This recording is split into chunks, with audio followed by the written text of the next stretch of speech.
judayam bu sindromdan aziyat chekkan odamlar bor.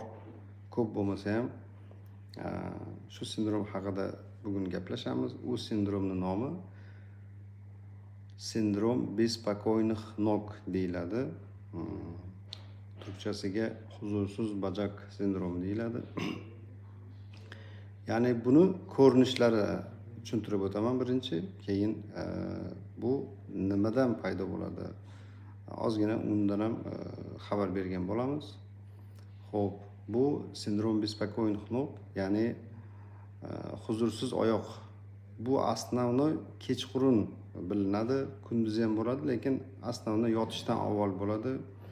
O'z-o'zidan oyoqlar harakatlangisi keladi, oyoqda yonma bo'ladi, xuddi kuyganday yoki ichida bir oyog'ida ichida qanaqadir hasharotlar yoki bir chumolilar yurganday shunaqa hissiyot bo'ladi. Juda ham bu, ya'ni asabga ta'sir qiladigan bo'ladi, uyquni qochirib yuboradigan darajada. Hatto tunlarda ham bu, ya'ni tunda yarim qismida ham uyquni buzib yuboradigan darajada shunaqa bir diskomfortni sindrom hisoblanadi. Bu nimadan paydo bo'ladi? O'sha ferritinni kamayishidan, o'sha ya'ni o'zida temir moddasini tashuvchi ferritin moddasini qondagi tashuvchi ferritinni kamayishligi. Ferritin kamaygandan keyin o'z-o'zidan keyin dopamin moddasi, ya'ni signal bermay qoladi. Misol uchun dopamin bilasizlar, ya'ni harakatlarga signal beradigan omil hisoblanadi. Masalan, issiq ovqat kelyapti, unga tayyorlan deydi misol uchun, yo bo'lmasa oyoqqa harakatlan deydi. O'sha signal bormay qo'ygandan keyin o'z-o'zidan u nimaga, dopamin nimaga to'xtaydi? Chunki ferritinda o'sha ferritin kamaygandan keyin, temir moddasi kamaygandan keyin o'z-o'zidan nima bo'ladi? Bu homiladorlikda ham bo'lishi mumkin, yo bo'lmasa genetika ham bo'lishi mumkin. Shu ota-bobosida shunaqa sindrom bespokойных ног o'tgan bo'lsa, ularda ham bo'lishligi mumkin. Va bu kuchli stressdan ham bo'lishi mumkin. Kuchli stress, ya'ni ust-usti stresslar, asab buzilishliklari, mana shu holatlardan ham bo'lishligi mumkin. O'shaning uchun bo'ladi. Endi mana shunaqa, ya'ni juda ham bu, ya'ni men o'zim yaqinlarimda ham bor bu narsa. Ya'ni shu paytgacha buni bir qandaydir davosi ham topilib o'rgani yo'q. O'sha qondagi temir moddasini ko'tarish kerak bo'ladi. Boshqa ya'ni medikamentoz bilan qilingan misol uchun harakatlar unaqa biz xohlaganday effektni ham berib yormaydi. Alhamdulillah, hozir shuni bizda shu sindromni davolovchi omil chiqdi, sabab qilyapmiz. Xudo xolasa meridian lecheniya deyiladi buni. Bioenergiya massajyor degan bir jihoz bor. O'sha bilan meridian muolaja deyiladi. Ya'ni u qanday bunga ta'sir qiladi? O'sha tanadagi qon aylanishi, sirkulyatsiyasini aktivlashtiradi. Bu o'sha inson tanasida oqib yuradigan energiyalarni uyg'otadi.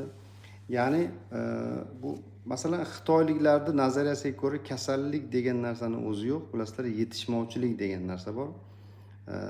Tanani qayerida qanaqadir moddalar yetishmasa, o'sha yerda yetishmovchilik yuzasidan meridian oqimlarida, ya'ni o'sha energiya oqimlarida tiqinlar paydo bo'lib, o'sha yerda ya'ni muammo yuzaga keladi deydi.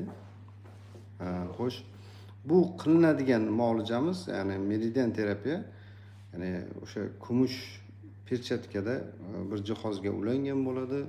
O'sha uni yurg'izganda inson tanasidagi qon aylanishlarini aktivlashtirib, polni spazmlarni yumshatib, hatto tonus holatlaridan chiqishda juda ham yordam bo'ladi.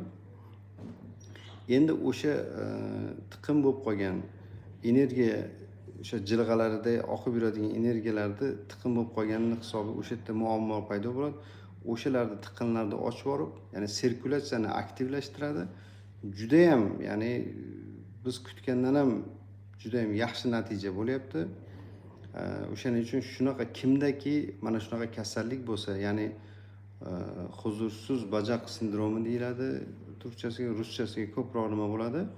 o'sha sindrom bеспокойных ног deyiladi. Основной kechqurun bo'ladi. Bu ko'pchilikda bor, lekin bu kasallik men bilgan 10-15 ta kasallik bor. Men bilganlari bunaqa kasallik juda ham balkim ko'p odamlarda bo'lsa kerak. Juda ham ommalashmagan, lekin juda ham bezovta qiladi. Yaxshigina bezovta, uyquni qochirib yuboradigan darajada. O'sha hatto oyoqlar bir-biriga urilib ketgisi keladi. Ya'ni o'sha dopamin moddasi ishlamaydi. Dopamin moddasi ishlamagandan keyin bu yoqdan signal bormagandan keyin dopamin moddasi ishlamaydimi? O'z-o'zidan bu yoqdan xabar kelmayapti deb turib, bu yoqda o'sha ya'ni ferritin bu biz ya'ni oyoqlarga shunaqa signal bo'ladiki, biz o'zimiz harakatlanishimiz kerak ekan deb turib, mana shunaqa oyoqlar bir-biriga uriladi. Ya'ni u ixtiyoriy bo'lmaydi, o'z-o'zidan uriladi bu narsalar. Bu kasallikni yana ham sindromni o'rganishga harakat qilyapmiz.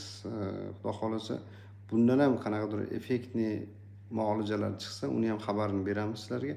Hozircha o'sha kasallikka bizda faqat shunday muolaja bor va juda ham yaxshi natija olyapmiz. Xudo xolasa bizga murojaat qilsalaringiz xursand bo'lamiz inshaalloh.